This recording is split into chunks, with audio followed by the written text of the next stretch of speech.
Si deux personnes vivant déjà ensemble depuis quelques années mais étant en Christ, mais n'étant pas mariées, Oui.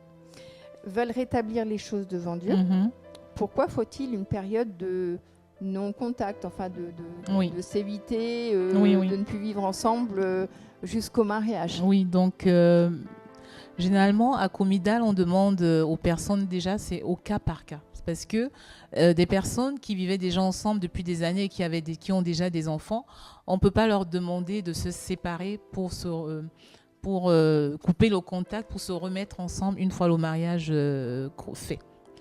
Une fois le mariage béni. Donc, c'est au cas par cas. Ce genre de cas, par exemple, où c'est un couple qui vivait ensemble depuis des années et qui a eu des enfants, on ne va pas leur demander de se séparer, mais à Comidal, généralement, le prophète leur demande de se mettre en règle.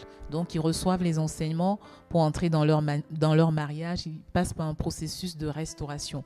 Maintenant, pour un jeune couple, par exemple, qui ne vivait pas ensemble, je prends ce cas-là aussi, qui vivaient ensemble peut-être depuis 2-3 ans, ensemble ou 1 an, généralement on leur demande de se séparer pour pouvoir pour que la restauration soit effective et que ces personnes soient fortes spirituellement pour pouvoir entrer dans leur mariage. C'est un peu comme une nouvelle naissance en fait. C'est aussi comme une autre naissance pour que le Saint-Esprit prenne la place dans ce nouveau foyer, dans ce futur foyer, dans ce nouveau couple. Donc on leur demande souvent de se séparer. Se séparer pour un temps, ça veut dire qu'ils ne vivent plus ensemble dans la même maison. Ils peuvent se voir, mais en dehors de leur maison respective pour ne pas tomber dans la tentation. On leur demande, on leur conseille cela pour que ces personnes soient fortes spirituellement. Parce que si tu ne fais pas cet acte-là, s'ils ne font pas cet acte-là, en fait, c'est comme s'ils entraient dans le mariage étant dans le péché.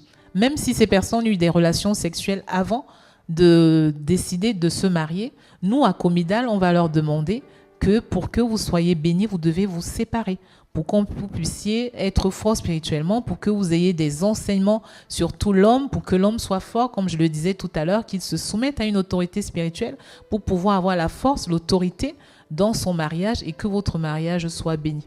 Donc, c'est au cas par cas. C'est pas général, en fait.